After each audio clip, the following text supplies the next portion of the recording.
Steve, do you know what today is? It's the day we're recording the podcast. It's not just any day. It's you don't you want to take a guess? Is it You your may not anniversary? know. Is it my wedding anniversary? Yeah. No, that was earlier this month. Thank you for looking out for me though. I know. I saw your mom show them. I have no idea. Is it? No, I have no idea. Never mind. It is our 100th episode.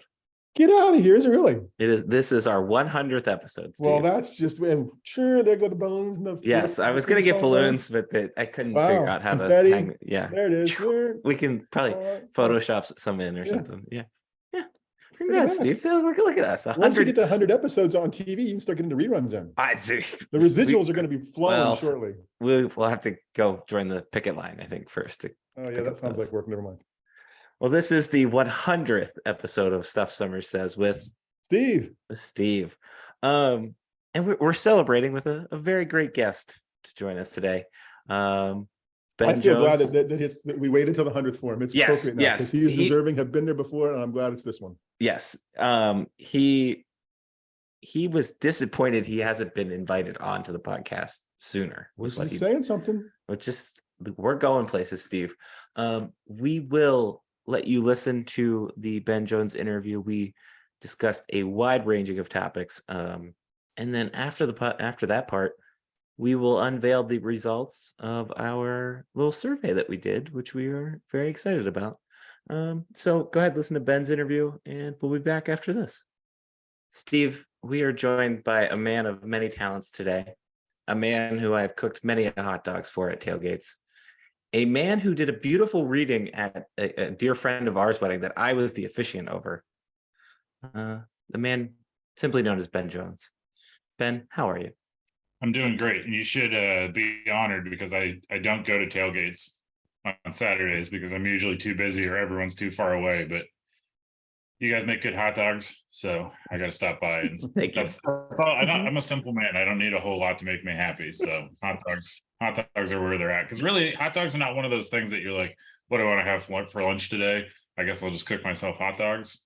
But when you get early side note, but you get an opportunity to eat some, that's where it's at for me. You take it. All right. Ben, much like any other interview on this podcast, we're going to kind of focus maybe a little bit more on you. We might dabble into some Penn State football. But I also want to ask you about Penn State basketball. Might even ask you about Penn State hockey. We'll see where this goes.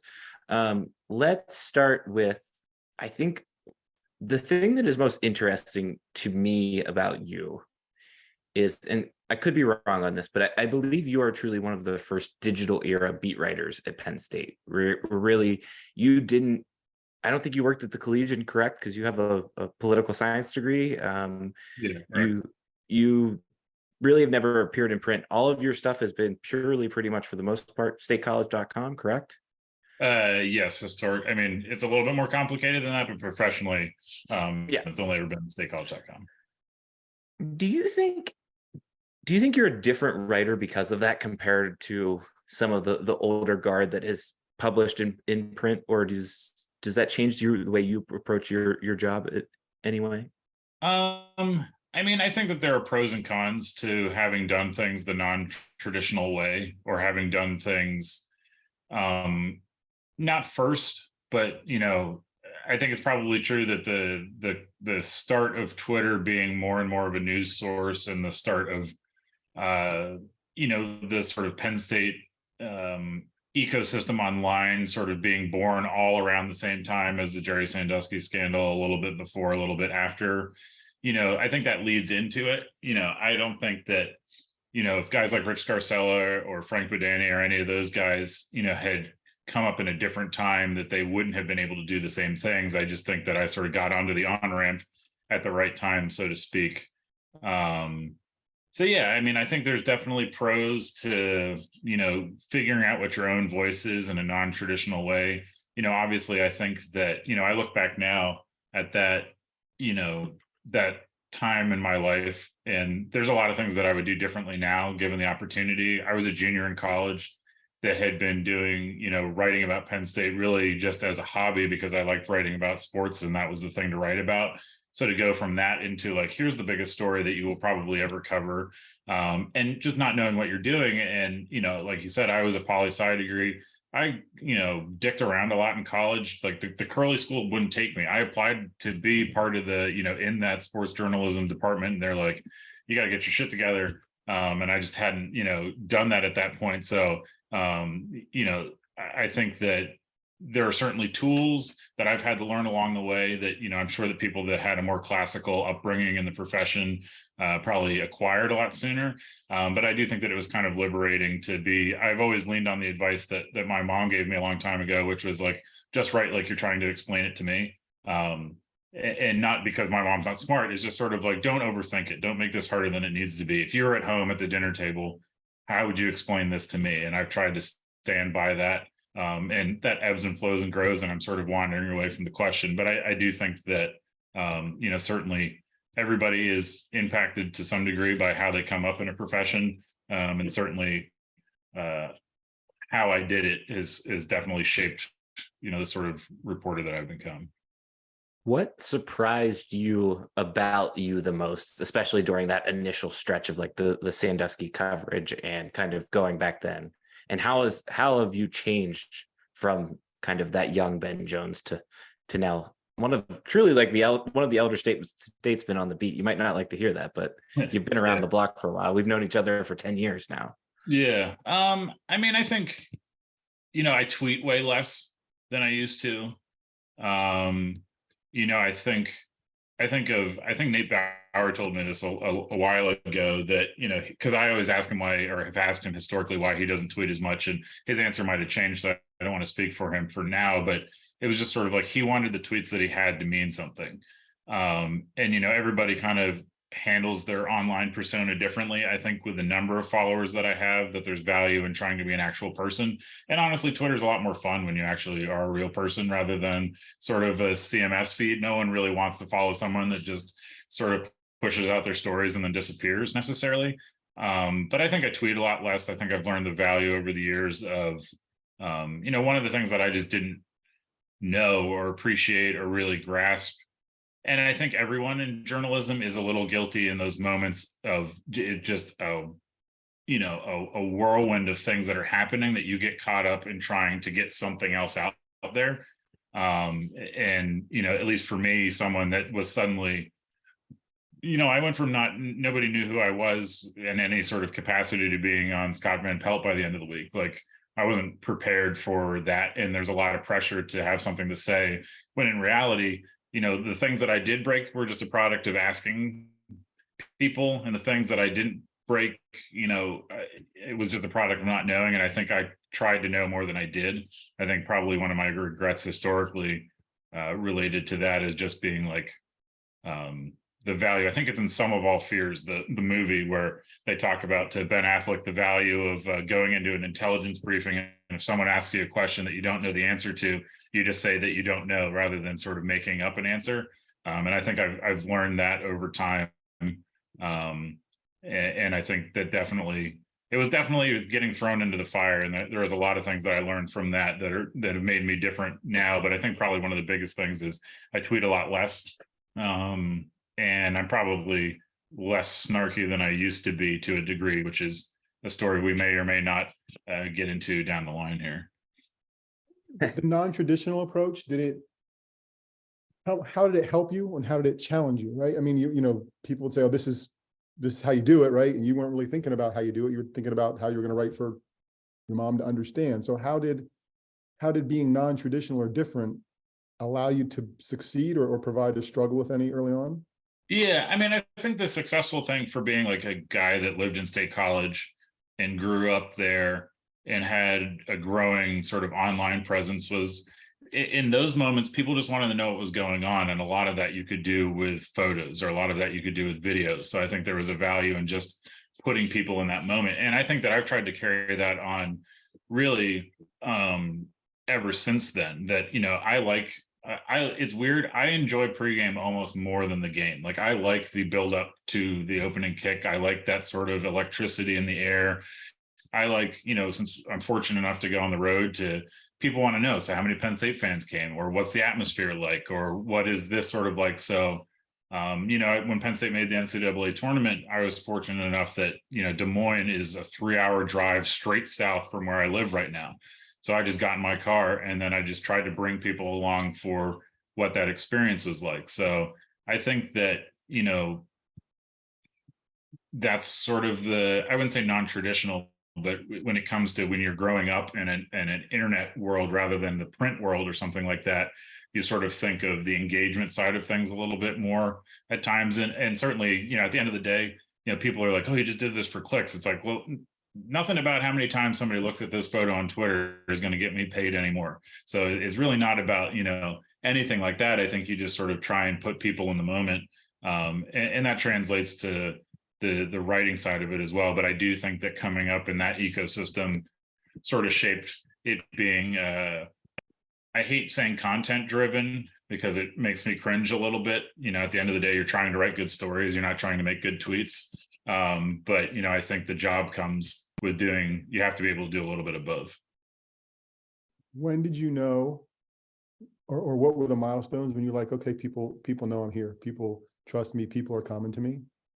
I guess it sort of came naturally during the scandal, just by virtue of, I had 1,000 some odd followers the beginning of the week, and the end of the week I had 10,000, so I always thought for the longest time that they were going to go away. Like I thought people, we're all guilty, not guilty, but like something weird is happening. You follow them on Twitter because they're there. And then you're like, okay, I don't actually care about Kansas City all that much. And you unfollow them. And I thought that was going to happen, and it never really did. And obviously a lot of time has passed, and, I've sort of established a brand away from that, so to speak. I remember during that week with the scandal, and I think this kind of spoke to how in over my head I was in a lot of regards, was right before the press conference that Joe got fired at, Sarah Ganim came up to me and asked me what I had heard.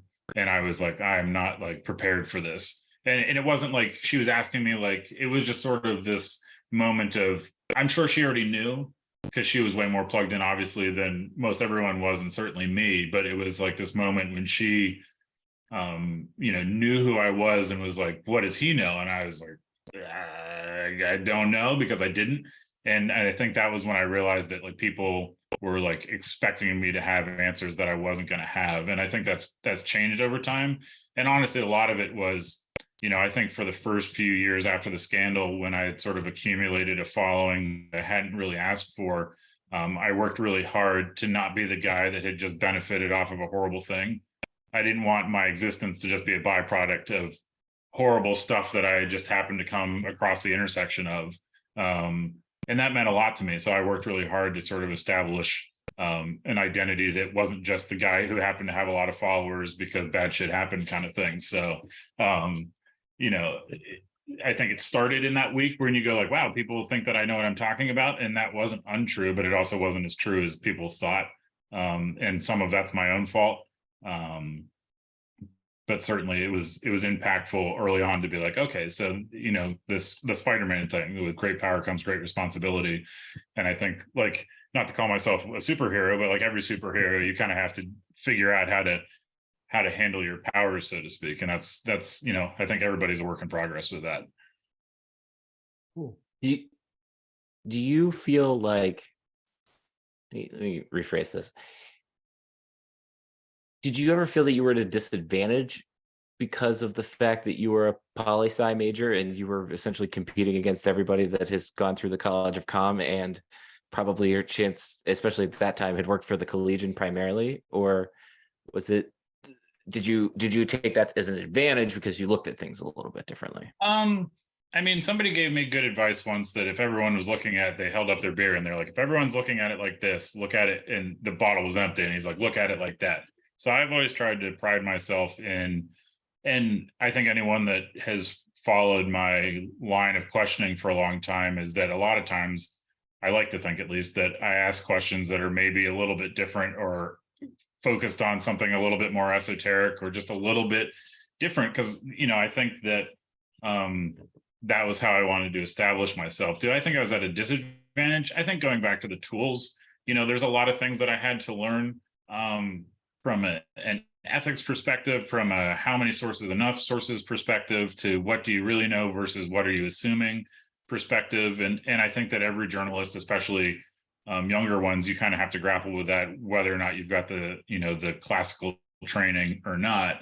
But I also think at the end of the day, and this is what I've told people, that like students that ask questions about things like that too, it's like you can either write or you can't. You're either curious or you're not. And to me, the thing that I've worked on, the guidelines that I worked on is, how can I get people to confirm what I think I know? If I can't, don't write it. If someone else wrote it first, just source them, and don't make shit up. And if you can do those things and write a little well and ask some curious questions, I think you can. I never asked about swearing on this podcast, but I guess it's too late. It's, I think if you can do those things well, then you can get by.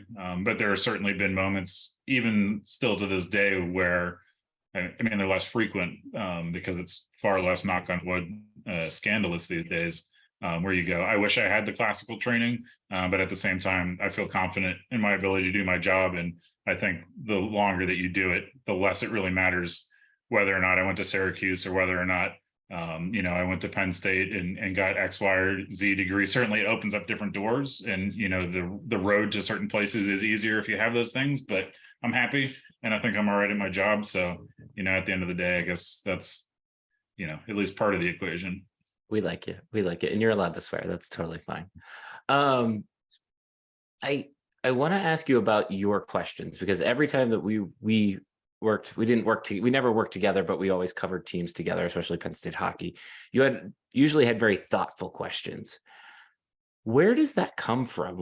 Why do you ask the questions that you tend to ask? I mean, it's a good question. Probably the better question is, why does it take me so long to ask them?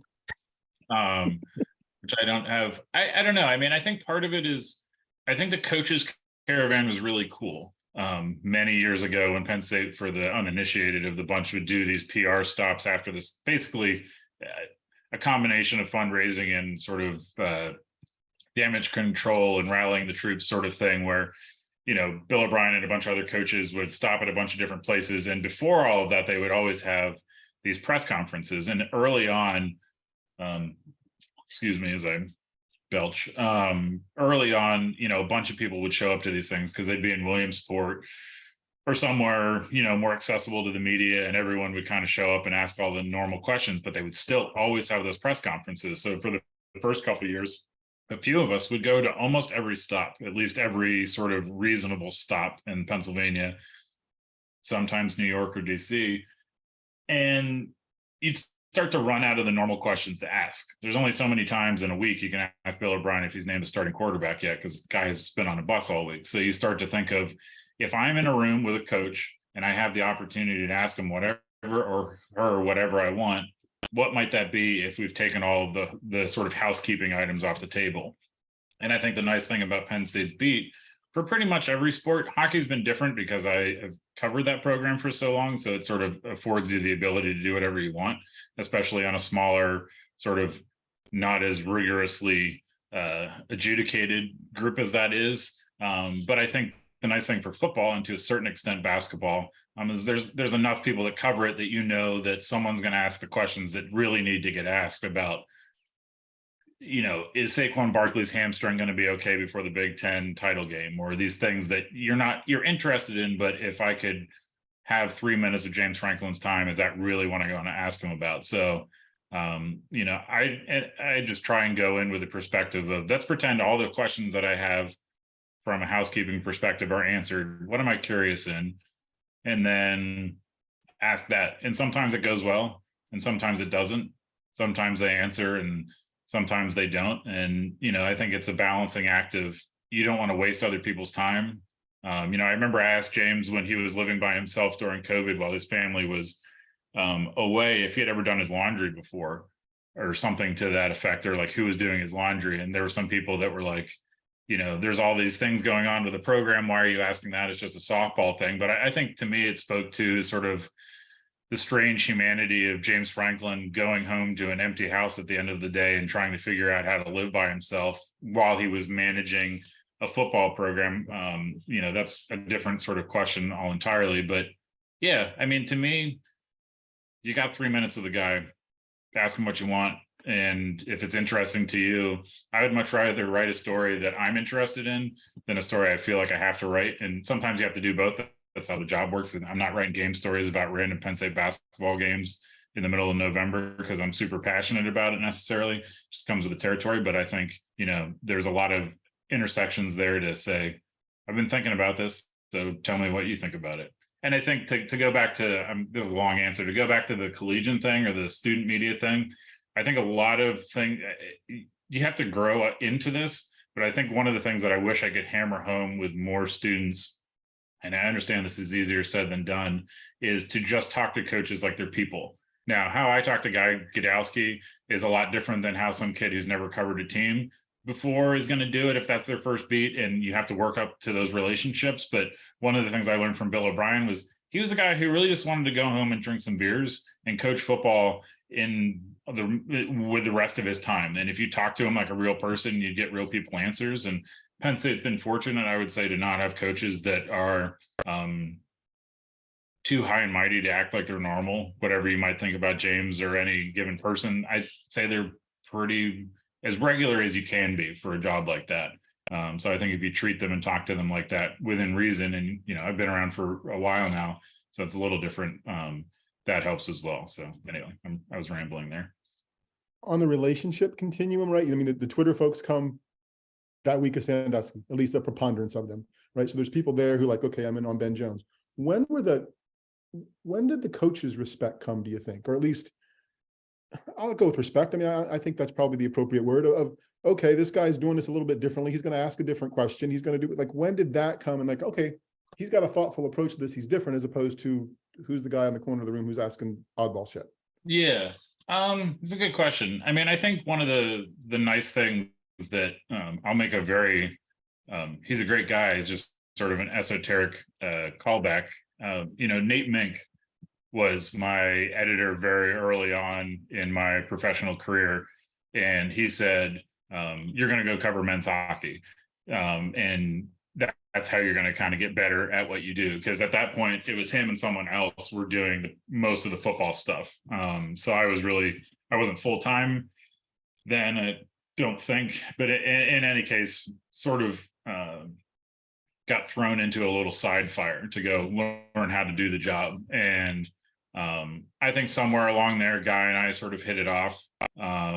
And I think he appreciated that someone was covering them consistently. And there were other outlets, the Collegian and people like that were around. So I didn't have exclusivity on that by any means. But I think somewhere in there was probably the first time I think covering. I never really covered Ed DeChellis. I didn't really cover Joe. I was not participatory. My first year on the beat was 2011. So there was a lot of things going on, and I wasn't the person to be asking those questions. So I think the fact that I didn't cover Ed and Pat showed up at the same time I was starting, so everyone was kind of on an even playing field. And basketball, if you really cover a basketball program, it's a lot of FaceTime week to week with these people, and especially with a program like Penn State that was about 500 things down the pecking order at Penn State in that time, to be there at ground zero, so to speak. Was good for building those relationships. So I think on the hockey front, on the basketball front, it just came with time. The football front wasn't always easy because frankly, I guess he won't care if he's not going to watch this.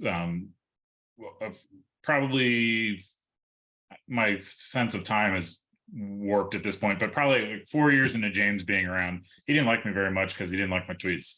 James doesn't like most people's tweets, but he didn't like mine. So they were not granting me the interviews that I wanted over the summer. And I got a hold of Chris Peterson and was like, okay, I'm trying to do a job here. We went and got lunch. She's like, James doesn't like your tweets all that much. And I was like, okay, so I need to be less, you have to find that middle ground between not, being yourself, but not being too much of an agitator that you're not able to do your job. I think that's, especially in the day and age where, places like Penn State can just make their own content.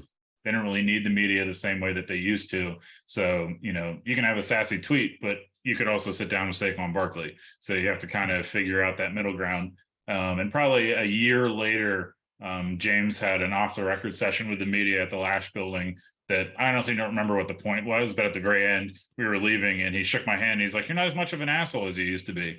And then I left the room and we carried on our way. And I would say, I think I think James and I have a pretty good relationship at this point. I think that there's that balancing act between, you don't want to be like too much. I wonder sometimes how you navigate well, he doesn't hate me, but is that because I'm not scary anymore? That sort of middle ground there. But certainly I think somewhere in the last 6 years or so, everyone's come around and said, he's here for the long haul. He's asking interesting questions and he's not just a thorn in the side anymore. So it came along at different times for different sports. I think we've asked this question to every beat writer that we've had on, if not most of them. But you've sat down with James probably 5 times now, at least in a one-on-one setting, would you say? Yeah, I sat down. I remember the first one we talked about race. Then we walked for about an hour and a half because I did his walk around campus. I talked to him a month or so ago about getting older. And then there have been basically one-on-one circumstances. I think genuine one-on-ones, there's only been 3, but in terms of like pretty small audience things for an extended period of time, it's maybe 4 or 5. But yeah, I would say that I've had a fair number at this point relative to some other people. And I guess you answered it a little bit there, but what is your relationship now with James Franklin like? Do you feel that you are getting better answers out of him? Maybe not even just in that one-on-one setting, but also in the press conference settings, because you've asked him some of those questions. You went on that walk. Yeah, I think James and I have a good relationship.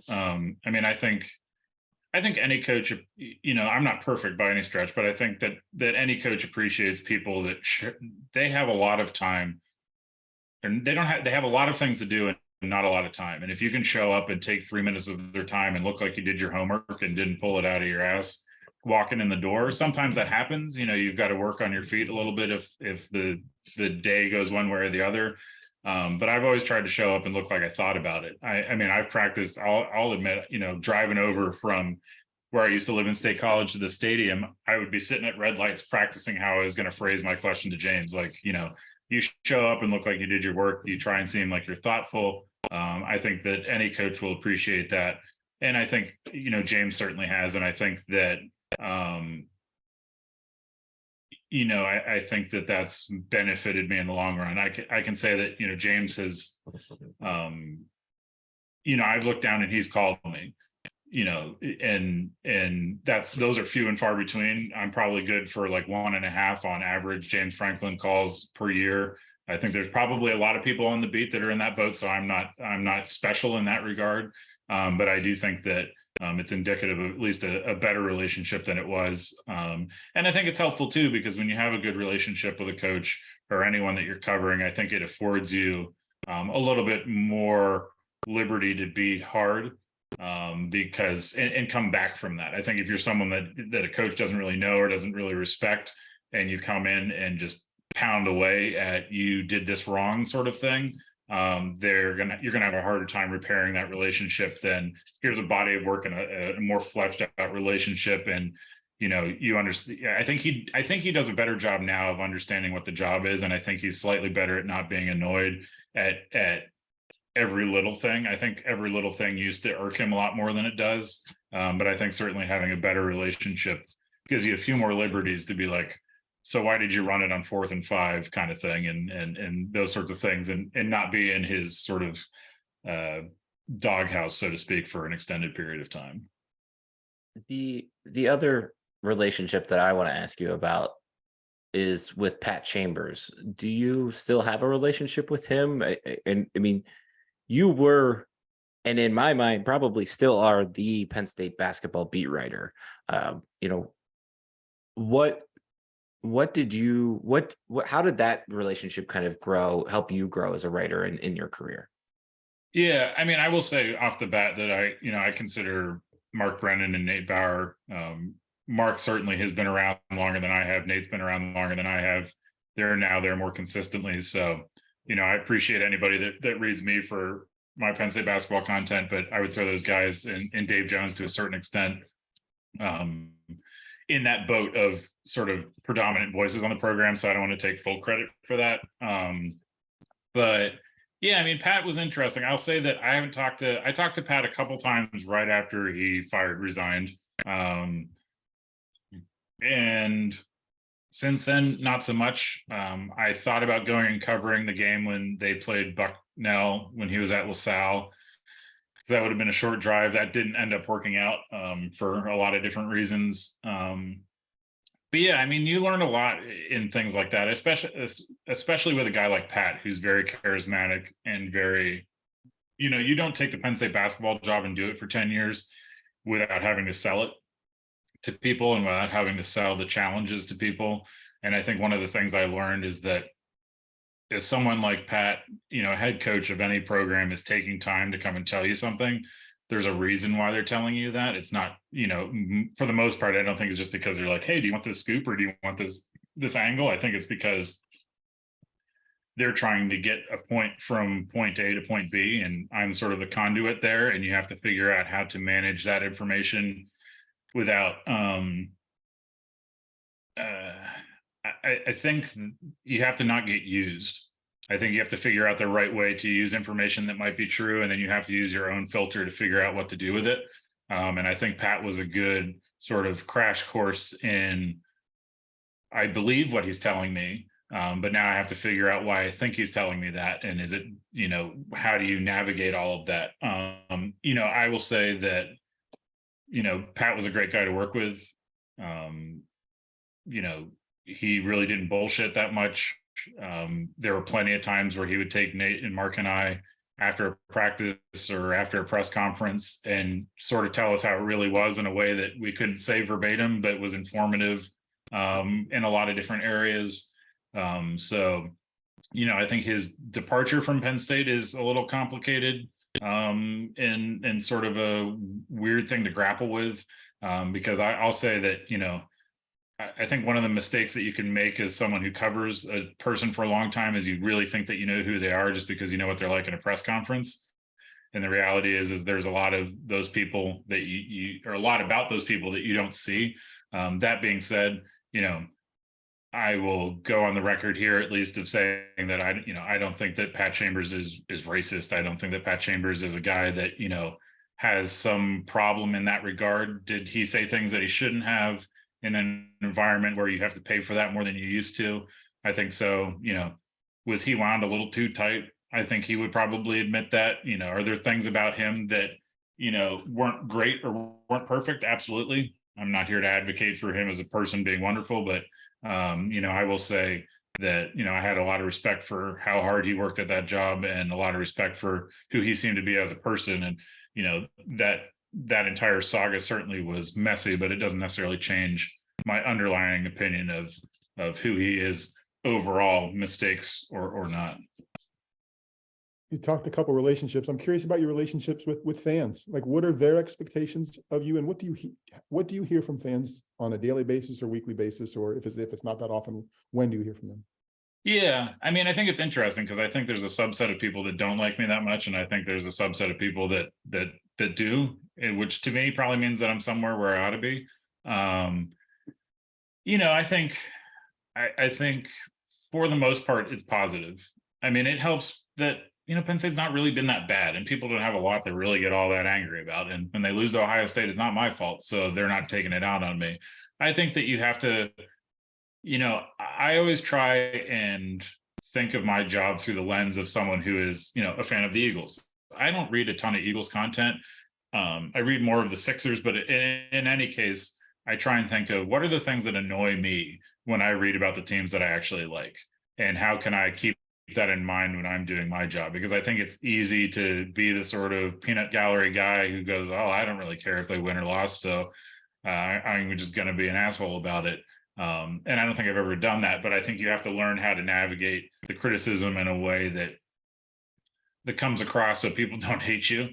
you can say the truth or speak truth to power without agitating everyone in the process. And I think there's a dance to be done there. But by and large, I mean, I think it's a great community online. You know, I think it's funny. It obviously doesn't happen to me as much now, and hadn't in the last couple of years, but there are definitely moments where I'm reminded that the people online are real, because there'll be people that will like see me in the tailgating lot on my way to the stadium and be like, I got not pulled over, but like a group of people that I didn't even know on the way to the stadium tried to get me to play beer pong with them before a game because they knew who I was. And I've had people, and historically, you know, this is over, you know, 10 plus years of doing the job. Somebody,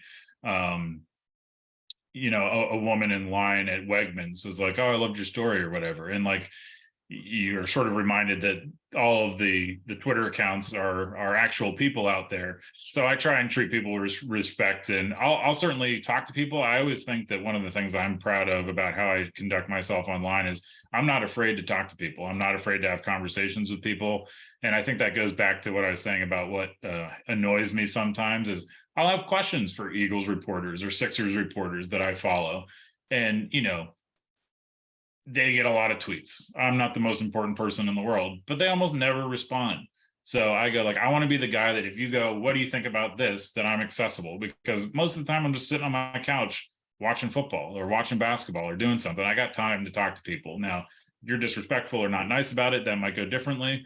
But yeah, I mean, to me, the fans have been great, mostly been positive interactions. And I don't take, you know, I'm not always right. If somebody thinks I'm wrong and they want to tell me why, I'm open to the idea of not being right. I think, you know, Penn State fans are smart. There's 110,000 of them in the stadium and bajillion more outside. Like, somebody's going to have a smarter football thought than me. I think what I'm going to be able to do is maybe contextualize it a little bit better, maybe to think about it a little bit more rationally and use access to my advantage. But if you tell me that you think the screen pass on 3rd and 5 was a perfectly good thing to do, and you can explain to me why that is, I'm willing to be wrong about that, because I'm not God's gift of football. It's just I used to tell coaches that I don't get paid enough to make the decisions, just to second guess them. So, you know, to me, I try and keep that in mind when it comes to fans too. You had recently told me that the beer pong story because we were trying to explain to somebody at a wedding that we were both at who Ben Jones is.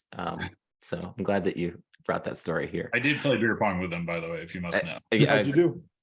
I did well enough. I'm a little rusty, but it might have been Flip Cup. And then I'm even worse at Flip Cup. So I definitely, you know, no one unfollowed me that day. So I did well enough, I guess. You've mentioned a couple other different people from the beat. Where does competition fit into what you do? It's weird because I think that there's a lot of different variables to that. I think at the end of the day, the Penn State football beat in particular, and that extends out to some of the other ones by virtue of who is on them, has always really been nice to each other. Like, this is not New York. It's not Philadelphia. It's not a place that, you know, everyone's going at each other for things.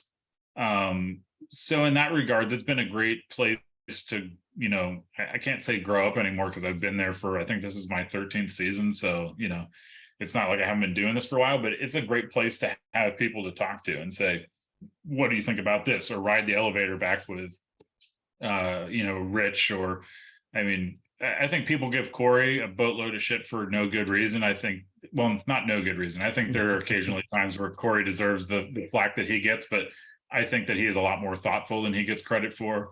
And certainly I think, I don't know the status of his radio show at present, but I think, you know, had a real interesting platform, being one of the few, if only non-Steve Jones voices that was doing anything on the air in the region.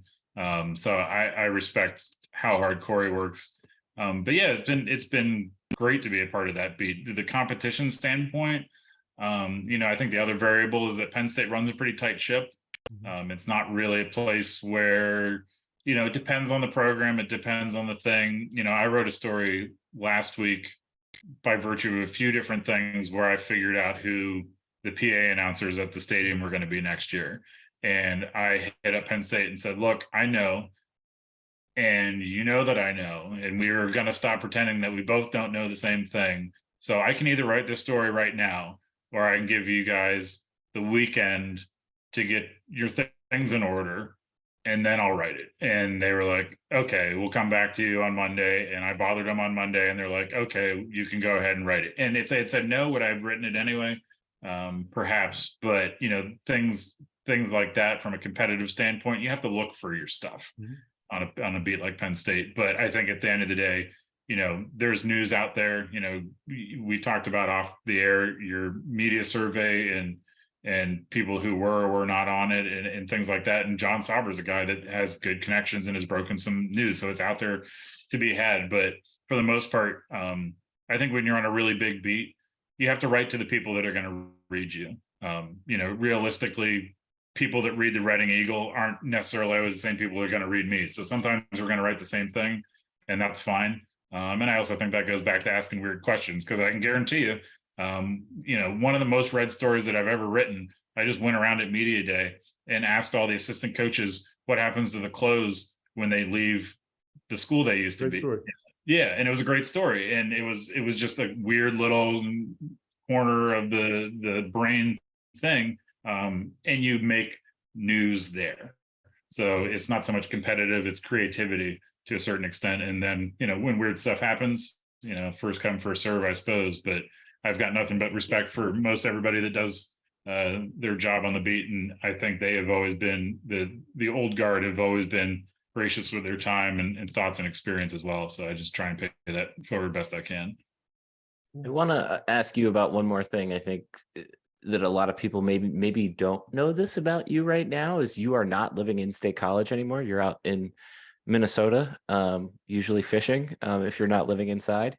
How has that changed your approach to the beat, if any? Do you think you will continue to do this job because you live out there? Yeah, I think to answer the first part, it's definitely different. I think the nice thing about today's day and age and the fact that we've incorporated Zoom into a lot of things has made doing the job remotely easier.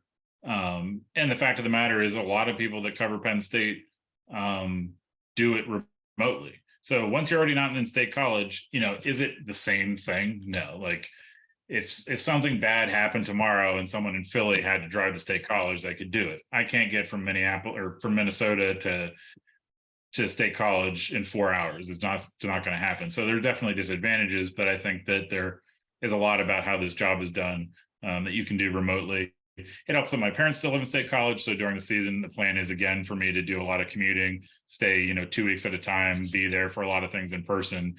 And frankly, I think until James mentioned it during the press conference after Blue White this year or whatever, I think most people didn't know. So I did all last season in a combination of Minnesota and State College. And I don't think anybody really, that wasn't, unless you were really paying attention, I don't think that most people really knew. So it's definitely different. It's definitely a challenge, but it's doable. In terms of how long am I going to do it? I think I'm one of two people in this house right now, but I think without speaking out of turn, the general gist of it is I think we're going to see how the yet to be officially Drew Aller era goes, see how that goes and where that sort of chapter ends up, and then we'll go from there. There's some, personal benchmarking and things like that we won't go into on here that will impact a few things. But for all intents and purposes, it's my plan to continue to be part of the beat. And I feel fortunate enough that, statecollege.com's making it work on that front. But, I think it's safe to say that if you live in Minnesota and you cover Penn State football, there is an end date on all of that at some point. But certainly, I don't think it's certainly not this season, and it's probably not next season either. All right. Good to know. Good to know. Kind of like Dan Patrick. Yeah. We're not calling our shot. He's not going to call a solid date, but that's great. Yeah. Great. All right, Ben. Is there anything else that we didn't ask about that we should? We have to ask about fishing. How's fishing going? You have taken up that hobby. You really love that now, right? Like that's your passion. Yeah, it's fun. It helps when I live 40 minutes south of Minneapolis, so we're not in the city. But in our little town here, we've got a river that goes through the middle of it. It's Minnesota, so there's probably 6 different lakes within 20 minutes of here. We've got trout streams. So, I was like, oh gosh, so I don't have any friends. So I needed to pick up some new hobbies. And it's too damn cold here to golf most of the year. So although it's going to be in the 90s for most of this week, so I'm not sure what it's fitting because the PGA Tour is going to be in Minneapolis this weekend, or St. Paul technically, and I think we're going to go on Saturday, and it's supposed to be like 95. So if you hear them on TV say someone had heat stroke, it's probably me and a few other people, but it might be me. So yeah, I mean, fishing's been great. It's a good time, and I think the nice thing about fishing compared to golfing, which used to be my state college thing, is for all intents and purposes, you can fish as many times as you want, and it's relatively free. Rounds of golf add up after a while, so you got to make some choices. But if you want to go to the lake and catch some panfish, as long as you're not losing your lures, a fishing license here is $25 for the year, so it's not too bad. So I can't complain. There you go. All right, Ben, what do you want to plug? What do you want to shout out, and handles, and where can people find Ben Jones? Yeah, I mean, I want to meet the people. I don't know what your demographic is like. I imagine anybody that's made it this far might already follow me, but they probably do, yes. But maybe not. Jones 88 for the uninitiated. But yeah, statecollege.com, Twitter. I don't do much Facebook or Instagram. People are like, "What's your Instagram?" I post. Actually, my Instagram's kind of cool because it's only pictures of the stadiums that I've been to. But I never noticed that. I have to go look at that. Yeah, I had an older one that used to be a little bit broader, but that's not where we're at right now. But yeah, I mean, read local news, subscribe to local news. And I think the thing that I always try and hammer home is like, your favorite beat reporter is probably just trying to get to the end of the day. They're not out there conspiring against your favorite team. They don't care. They're just trying to write an interesting story and work something approximating what they make. So I think, be nice to your local reporter because they're just tired. What a beautiful way to end this interview. Thank you so much, Ben. Appreciate you guys having me. Steve, I think you kind of said it there, but if you wouldn't have known Ben Jones was living in Minnesota, you wouldn't know that Ben Jones was living in Minnesota. Like he still is on top of his game. He still provides really the same level of quality content that he had been providing prior to his move out there. So I am excited also to hear that he's going to stick around for at least a few more years. Yeah, I mean, for me, it's a no news topic, right? All the best sports writers, all the sports writers, that people know nationally, whatever else, don't have they have a hometown team that they cover sort of, but the good ones are a little bit of everywhere, right? And he's just there focused on this. The pandemic's changed it. I think what sets Ben apart, and maybe that's strong. I think what made Ben special. Both of those. Like, he asks good questions. He's curious. He's genuinely curious. And I don't know that all people always are. And his different questions get coaches off topic. He talked about relationship with Coach Franklin, talked about relationships with the basketball coaches. I think he's good at what he does because it comes from a place of curiosity, and that's the most vital characteristic. He's got to be all right, but the curiosity matters. He was, anytime I worked with him, and really anytime I listened to a press conference, he's always good at asking that question at the relative right time. And I think that he's grown, and I don't know if he would admit that, but he's grown in that aspect. Like, he might have asked that maybe a question or two too early, because there is a time and a place to ask some of the questions that he asks. And I think that also, as you mentioned, shows through in his writing. You can see it in his writing. You can really get a picture of how he thinks and how it is a little bit different than the average beat reporter, so to speak. So I think that's the main thing I enjoy about Ben. I think the other thing that he doesn't get enough credit for, and especially even prior to the pandemic, but even now still, he's a relative Swiss Army knife of Penn State sports. He's probably one of the more knowledgeable people on football. I think, for my money, the most knowledgeable person about the basketball program. And he is the Penn State men's hockey beat writer. Like, that is what most people know him for.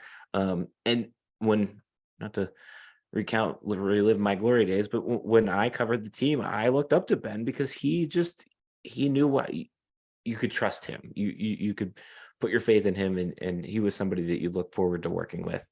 So I think that to me is the main takeaway about Ben.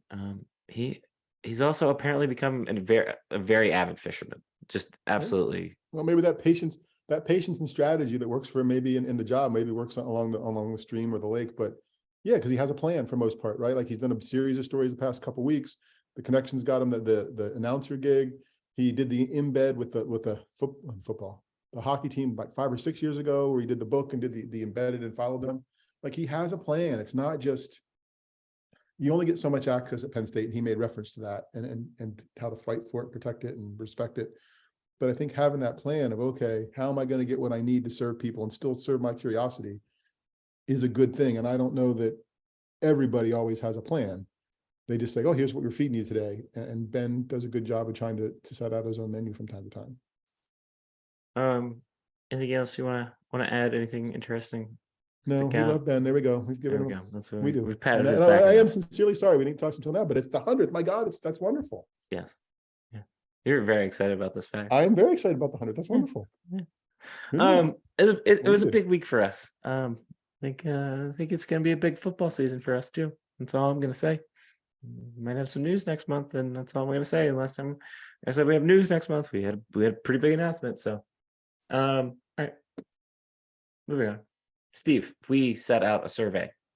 We asked a ton of questions, not a ton. It was a couple questions. It was just something that was itching around in my brain, and I wanted to find out. And I said, "Hey, Steve, what are your thoughts on this?" And you're like, "Do it." And so we did it. We asked a couple questions, basically related to how you consume Penn State sports media. I have the results. Steve has not seen or heard or read any of the results. No, I haven't. I don't know if they've been audited, if they're in some they have been. mayonnaise jar on the porch of Funkin' Wagnalls or whatever that is. Like I'm waiting. Yes. So they have been. They have, the white smoke is pluming out of our chimney or whatever. Okay. Here we go, Steve. First off, I want to say thank you to everybody that filled this out. We had over 100 responses, which floored both of us, because you took a little bit of time to do something for us. So we're thank you if you filled out the survey. Good to know that people actually pay attention. Steve, we had 18 different states show up on our how many states, including California, Wisconsin, Tennessee, and Alaska. Yes, somebody put Alaska. Hopefully, I know Ben opened the jar of the profanities, but I'm gonna keep my mouth shut and not say "get the F out of here." That's pretty cool. That's pretty cool. 60, and I think this is important to keep in mind as we go through this. And one of the reasons why we did ask this question, where you live, 62% of the people that responded to us live in PA, and I would say probably, I didn't crunch all of the numbers, but within the surrounding states that touch or very relatively touch PA, it was probably up in the upper 85%, let's say, of people that responded. So keep that in mind as you kind of hear these results, and we go through there. We're actually going to start on the podcast part first, because this is a podcast, and that's interesting. Of the people that answered, 63% of people say they listen to podcasts about Penn State sports, which surprised me a little bit, because I think, I don't know, I still feel like podcasts are relatively new, and I feel like Penn State's audience is relatively older. We joke about the married couple living in York, PA, but I feel like that's our demographic. I'm sure some of it was probably skewed to who we were showing it to, since we did most of this digitally. But I thought that was my first interesting podcast out there. I mean, there's a good variety of Penn State podcasts, a lot of people who care about it. So I think there's good content there, and I don't do it as much as I probably could. But I think people who pop the earbuds in at work or go on a walk or whatever else, there's a lot of people consuming stuff that way. I will say I listen to other Penn State podcasts. I listen to Corey Listokey's podcast, the Hardcore Penn State Football podcast, and then I usually will check in on what Lions 247 and Blue White Illustrated are doing. Are you ready for our most listened to podcast? I'm sitting down. All right. Numero uno. We're going to go from top down. Number one, 60% of the people that say they listen to podcasts listen to the Lions 247 podcast. That's the number one most listened. Not necessarily surprising, but also somewhat relatively surprising to me. I think that it was that high. 46% of people listen to the Blue White Illustrated Illustrated podcast, also another podcast that I listen to. I think you get some good insider information on both of those. Certainly with Sean Fitz on the Blue White Illustrated podcast now, as well. And then number 3 was a little podcast called Stuff Summer Says, and We got bronze. yeah, we got bronze, Steve. 25% of people listen to us, Since we sent this thing out, that's nice of them. except It's for 20. one guy who said, one guy definitely doesn't. He said, never heard of it. So that Well, was, either that or yeah. he's whoever it is one of ours pulling our chain, and we love that. yeah, that's true. I don't know. I don't know. All right, are you ready to move on to the reading portion of today's assignment? Okay. So let's start with the places people pay for their Penn State news. Of our responses, 62% pay for at least one service, and 29% pay for at least 2 services. Okay. So there is a sharp drop off. I'm going to let you guess number 1. I think you would be able to get it. Lions 247. No, The Athletic is number 1. Okay. That 66% of people say that they pay there. Well, and I think you get more. I mean, because for me, I get the Penn State stuff, but I get all the other national. You get everything else. So that's exactly that's why what I makes like it. that has to be number 1 if you think about it, right? Because yeah, you're going to get your Penn State stuff. Audrey's trustworthy. It makes sense. She has good stuff, and you're still going to get college football, Everybody college else. Basketball, NFL, and now the New York Times too. I think you have to in this day and age. Like, I think if you, it's not to discredit anybody else out there, but if you still value, especially the feature story, I think The Athletic is still like kind of the default place for that. And I think that's why I still subscribe to The Athletic, and probably always will. I think I would be upset if an Audrey went away, or some of the other writers that I tend to read on there. I think the big one, we haven't really talked about this, but Andy Staples switching from from The Athletic over to On3 was a bit of a surprise. Interested to see how that all plays out, because that was actually one of the main podcasts we listened to on our drives to State College every weekend, was the Andy Staples show. So we were just having a conversation about that. Number 2 is On3, which is Blue White Illustrated. 48% of people pay for that one. And then number 3 was Lions 247 at 28% of people listening to this. So those are your top 3. Thought that was pretty interesting, especially with how quickly On3 has kind of grown and popped up. That to me seems like it's a loyal to the beat writer, or loyal to the writer type move, more so than anything. I personally don't love the message boards on On3 as much as I like the Lions 247 message boards. I find that I get more information on the Lions 247 ones. But I think when we just had Tyler Calvaruso on the show, but I think both places have equal matter or equal say in the voice. Like, I think you get good information and it's good to hear multiple sides, especially in that kind of that recruiting space, because sometimes they generally all kind of go the same direction, but one might go a little more left or right, depending on their approach to the beat. All right, are you ready for our top 5 places that people read Penn State sports news? All right, number 5, Penn Live at 38% of the respondents said that they get their news from there. I didn't growing up, but I do now, because 1, I know Johnny McGonigal works there. 2, I didn't really know what Penn Live was living on the western half of the state, and I think that was kind of look to the mirror, look to other places. So that came through. Number 4 is The Athletic. That's where is the number 4 place at 42%. As much as it breaks my heart to not see the Daily Collegian at number 3, it's Onward State at number 3. The 45%, just because I'm a Collegian guy through and through. Excited and happy for them, though. All right, the top 2. Are you ready? Yep. Number 2 is On3 at 47%. Okay, and number 1 at 50% is Lions 247. Okay. Well, so that's a nice spread there. You got 4 of them all over 40%. Yeah. So I think I think to me it's interesting. I think people like the insidery and the behind the scenes stuff. I think that's what the data here says. And I think people still, even though Penn Live has really had a lot of different beat writers over the last few years, people still have a lot of good trust in kind of the hallmark paper in the center part of the state. Well, we'll get into the center part of the state debate. I don't think that Harrisburg's in the southern part of the state, but we'll save that argument for another day. All right, Steve, are you ready for who the people voted as their number one beat writer? I am. How many of these are given? We have I'm 5 or going to 4? give you 5. I'm going to give you 5. 5. I'm not Okay, going to give okay. percentages. I don't want to hurt egos. But you're going 5-1. Yeah, but we're going 5-1. And if just a reminder that if there's somebody not on the list, there was somebody that you didn't get to vote for, you could have wrote them in. There was a write-in section. A couple of people did write some names in.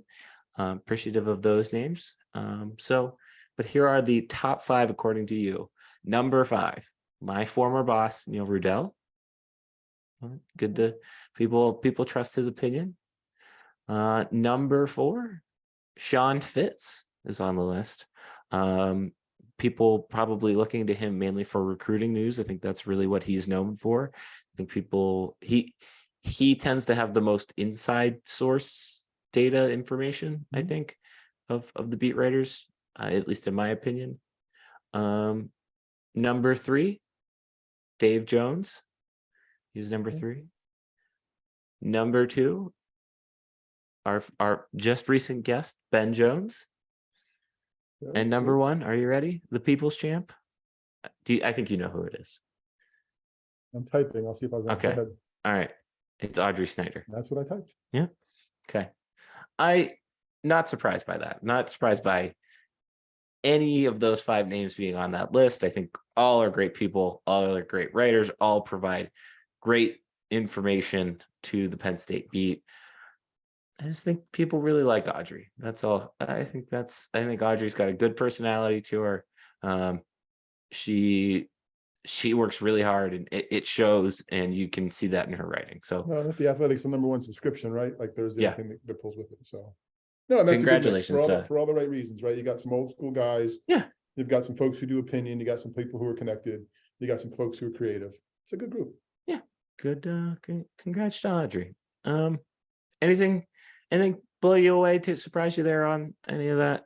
No, I mean, I think maybe Neil a little bit, right? But again, with our listenership and your background, right, you're going to get some Altoona people who are there, like, because again, that's the interesting thing about this presence. You've got Ben, who's got no print home, right? Or neither does Audrey, right? And then there's Neil, who's there, and I guess Harrisburg still has a Sunday paper, right? Right. Along with Penn Live, they still have a print piece. I mean, Dave stuff goes both places, but no, it's an interesting mix, and I think a good mix. Yeah. So thank you again to everybody that filled it out. Oh, and I apologize. We also have one more little section. We did ask you for your feedback or what you would tell the beat. So this is us telling the beat. This one, I think I can understand where this person was coming from. This was one of our shorter ones, but way too many people covering the same crap was what they said. And I think we've talked that, we've addressed that with beat writers on here, and you have to pay attention, but oftentimes beat writers will find a way to put their own spin, and the ones that rise to the cream of the crop, the top, so to speak, to me, I think that shows through. That I think those 5 there are people who yes, often veer off, right? Or at least Correct. have enough experience to add the context to the stuff that is there. Correct. I think this one is kind of goes along with that. Someone said they allow Franklin to control them for the most part. I don't think I 100% buy that, but I do think that kind of goes along with our previous piece of feedback. So there was that one. On 3 has a great variety of writers covering many different aspects of PSU sports. I did think that one is interesting because they have a relatively robust kind of staff of people covering. You've got Nate, you've got Ryan, you've got Sean Fitz, you've got Thomas Frank Carr. So you've got people kind of really hitting every little aspect. And then, Nate does especially get into more into basketball more than anyone else besides maybe Ben, at least of that crew. So I think that was a good piece of feedback for them. This one is interesting. I think this was probably one of our more well thought out ones. This person says, I think in general, there's a lack of true knowledge about the game and the inner workings of the game and the team amongst the beat. That doesn't mean I don't sincerely like reading them, because I do, but some of the media just slings out lazy takes and does not do a lot of true reporting or digging into why certain things do or don't happen on the field.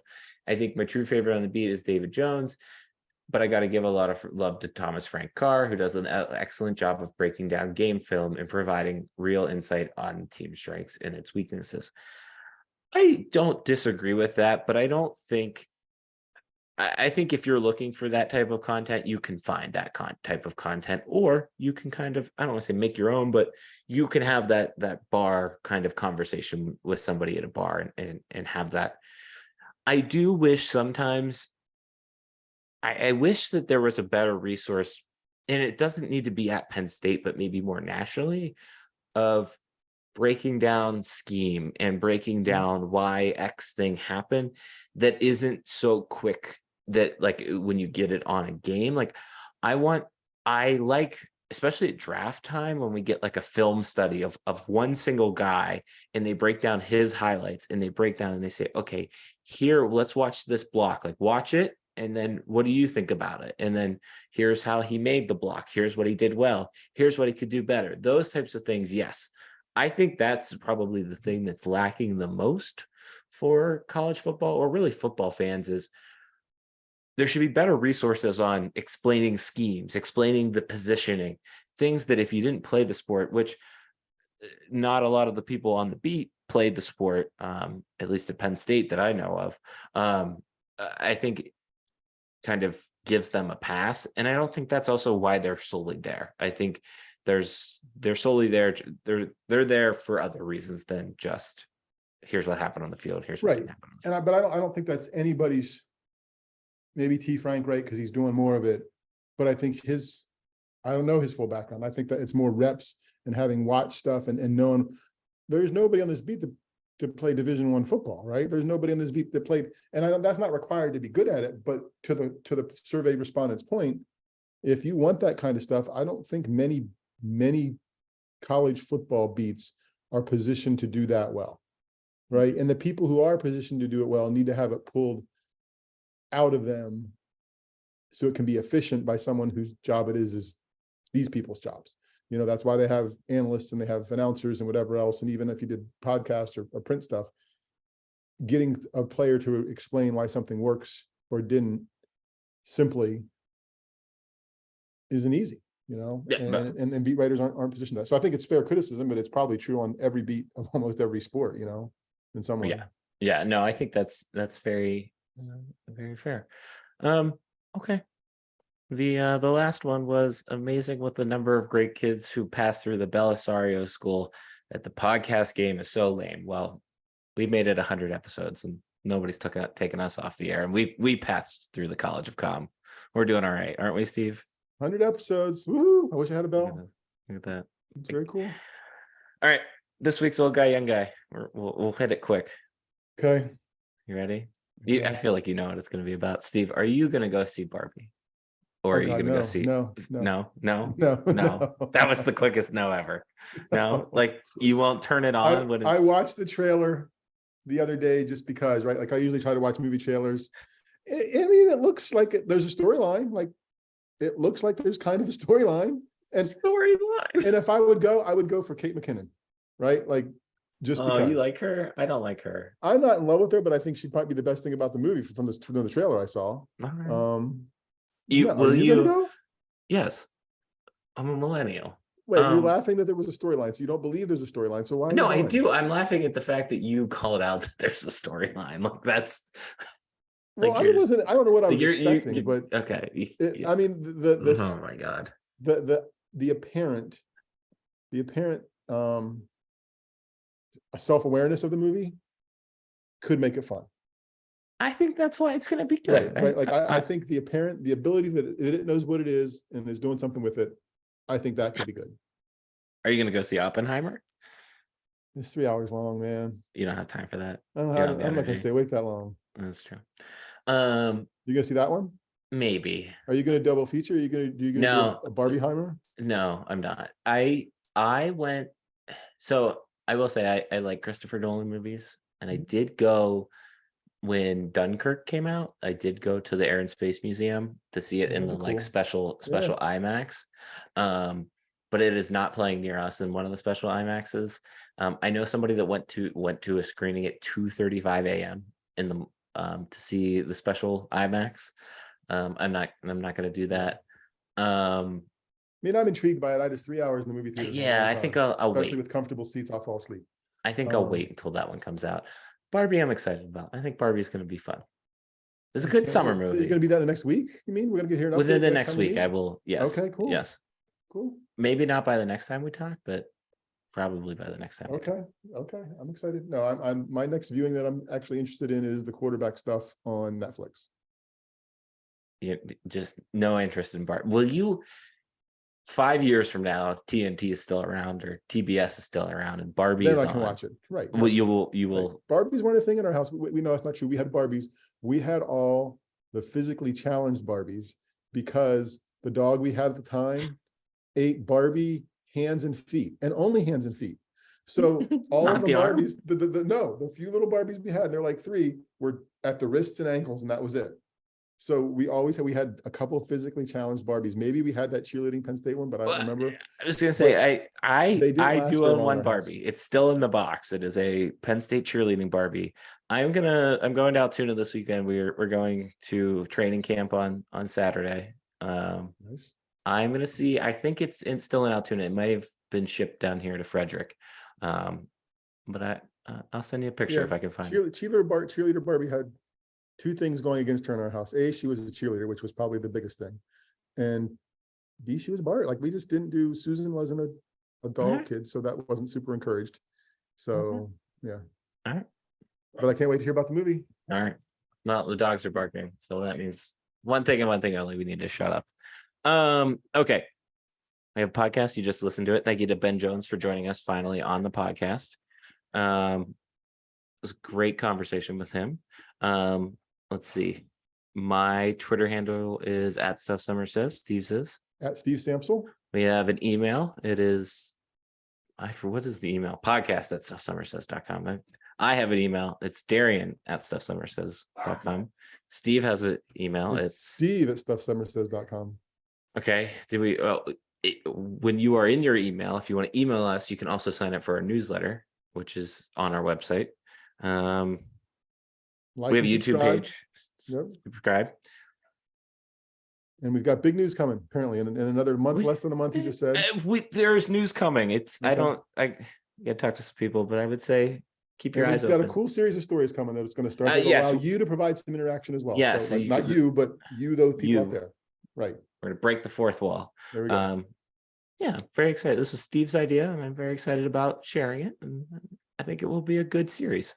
And then it's like, I don't know if you realize this is the last week of July, which means August starts next week, which means we can talk about football and more football. And you made it through the summer with us. Hopefully we kept you entertained with some great interviews. So Very cool. I think we will call this the end of season 3, right? Correct? So episode 101 is going to be season 4. Yeah, I think this will be our season finale and end on 100 season episodes. finale and episode 100. Man, it's got a lot going for it. Yeah. Hope you stick around. Hope you stuck around to listen to it all, because tell your friends. Hey, people are listening, Steve. Believe it or not. Thank you. Goodbye.